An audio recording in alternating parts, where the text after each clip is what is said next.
Yes, everybody, Russ on the West Ham Network. Hope you are all safe and well. Happy Tuesday, my friends. Hope you are all goddamn well. It's Hammers Headlines in association with the KUMB.com boys. As per usual, don't forget to check them out for interviews and opiniones.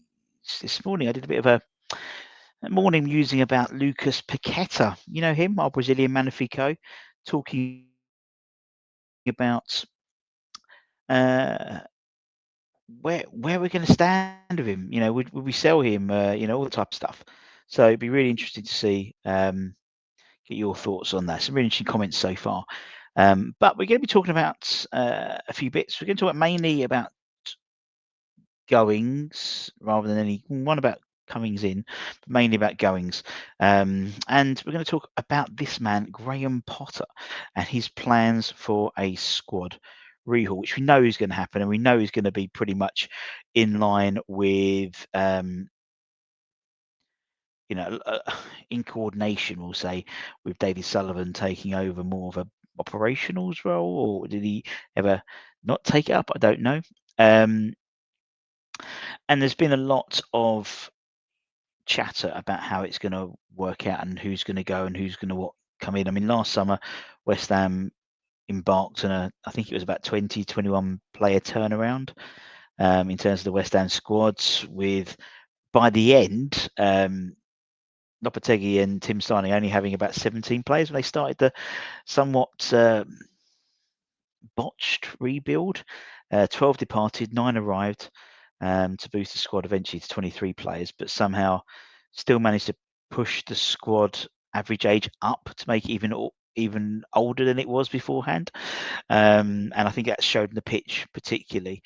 Now it's been revealed, according to reports, that up to an 18-player squad turnaround could be on the cards for Potter and Carl McCauley, who I mentioned I saw the other day. I saw him walking back with his wife and his little kid in a West Ham top after the game against Bournemouth, with Potter set to axe potentially a full West Ham 11, with unwanted stars named in a ruthless rebuild with 8 signings planned to come in as well.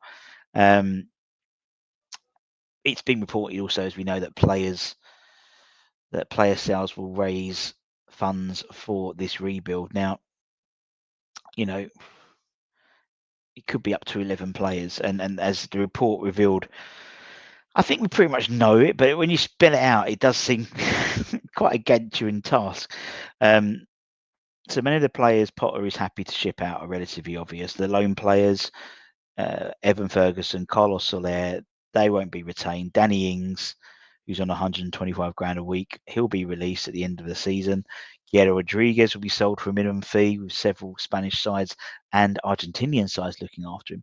Matzo Cornet will be sold if an offer comes in. Genoa potentially could be interested in him. Obviously, they have Connor De Vinter, who's a player we would be linked with as well, so maybe something could happen there. West Ham hope to include him, as I said, in that deal. Soufal has voiced his displeasure at being denied a potential move to Fulham in January, and under lack of game time, his contract is up. I wouldn't be surprised if he's moved on. Fabianski, he'll be 40 in the coming weeks. He's one who could be expected to leave as well. He's out of contract with 7 years with West Ham. Kudus is the man West Ham, I think, are really banking on to raise the vast majority of sum of money in terms of transfers, which we can talk about in a bit because there's another club interested in him. Emerson could be another one up for sale as well, according to reports.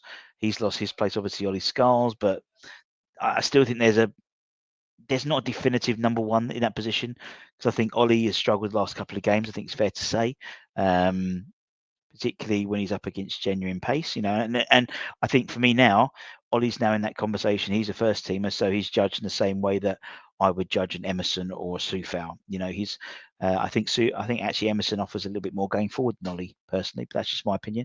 And obviously it's no surprise that we're looking at someone like Cole Capitas to come on, who could deputise and adapt at left or right back. That seems to be the obvious one. Konstantinos Mavropanos if the offer comes in for him, he'll be sold. With West Ham open to also write offers apparently for Edson Alvarez. It was obviously dropped for Wolves, and he was hooked off at half time against Bournemouth, with Borussia Dortmund being the most likely. But he could be retained unless a significant offer comes in for him. They're not actively looking to sell him. A decision was made on Mikel Antonio as well. Obviously, it's understood he could be handed a 1-year contract by West Ham. I think for PR's sake, he will be offered a 1-year deal. We did a similar thing to Ogbonna, and it was almost like not goodwill, but it was in that same vein. And I think that would happen with Mikel as well.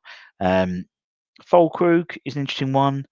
Obviously, he's shown, I think, his importance to the side since returning from injury. I mean, according to FB Ref, he's had 4 shots on target for West Ham in the Premier League this season and has scored with 3 of them. 75% shot conversion rate.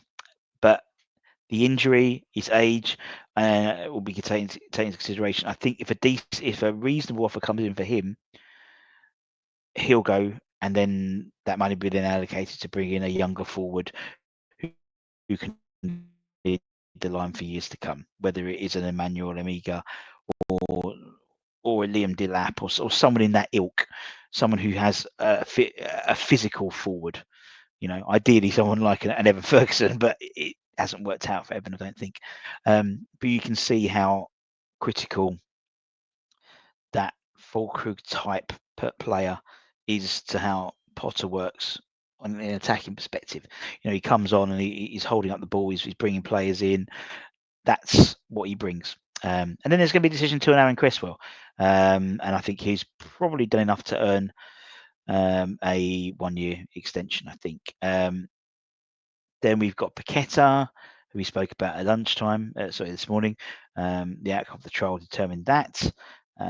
We know there's sort of, what's it called, sort of a hands-off, not for sale for Jared Bowen, and Aaron Wan-Bissaka would also be off limits unless a massive deal came in. I think, everyone has a price, don't they? But I think it would be a huge deal for any of them to leave in terms of Potter, to Bowen and Wan-Bissaka. Coming the other way, I think priorities are, I think Kyle Walker-Peters is a priority signing for them because he can cover both. New centre half, at least one, a new goalkeeper.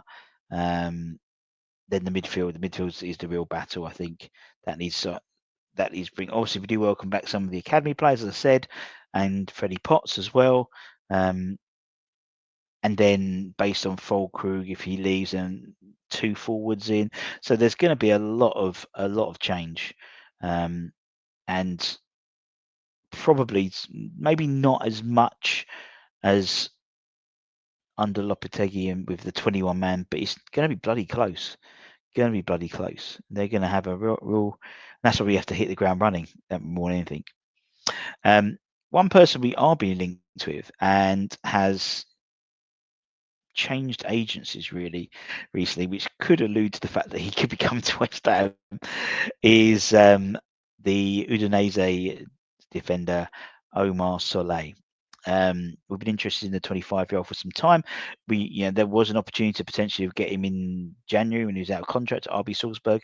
However, I think also with the changing in head coach at West Ham, I think that one fell through the cracks a little bit, and I think we've sort of slept off that one. That one we got through our fingers somewhat.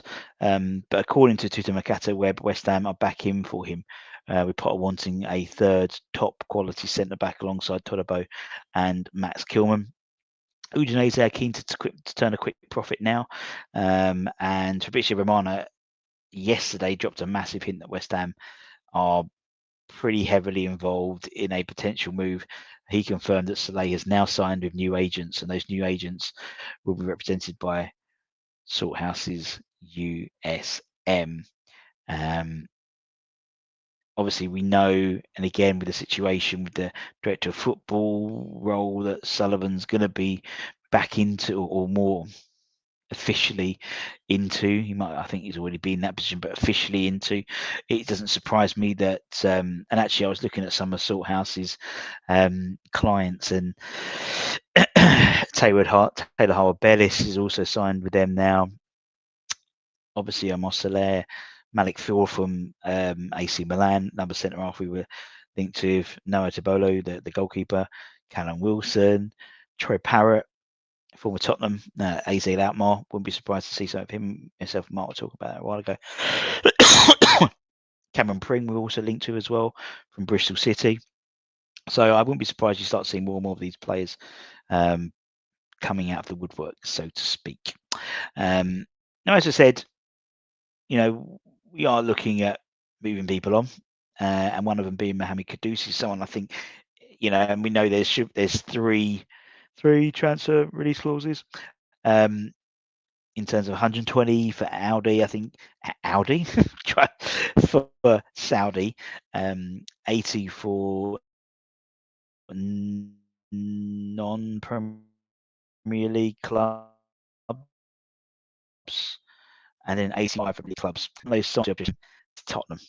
Kudus, with all that, when he pushed the Van der Vey over and did it and got 5 match game, Tottenham are apparently interested in him. That's according to Ghana Soccer Net, who's claimed that Premier League outfit Tottenham Hotspur are considering the acquisition of Ghana international Mohamed Kudus as the summer transfer approaches. Tottenham, who are seeking to strengthen their squad for the UK campaign, will in the coming weeks open negotiations with West Ham in an attempt to lure Kudus.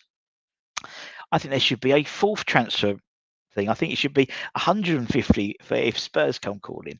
I can't see this one happening. I just thought it was interesting that he's going to be linked with everyone, every which one, but none. For me, I think that the best thing would be surely to go to the Saudi Pro League and just, that's 120 million, which is phenomenal money, and then reinvest that money. And it's like it's like an old girlfriend goes and she still hangs around with your mates, with her new partner, and you're, what could be. And it's a little bit like what's still a deck, isn't it? Although we still laugh at when Arsenal bottle it. I think we'll wait and see, but I can't see us dealing with Spurs. Just can't see it, unless obviously they pay the 85 million. And will they do that? I think they're up shit creek without a corner, really, in terms of money owed still in the stadium and stuff, and probably compensation if they get rid of Ange Postecoglou will be reasonable, and bringing in the new managers will be reasonable. So I don't think they're going to be in the right position to bring in someone of Kudus's ilk. But anyway, that's it, my friends.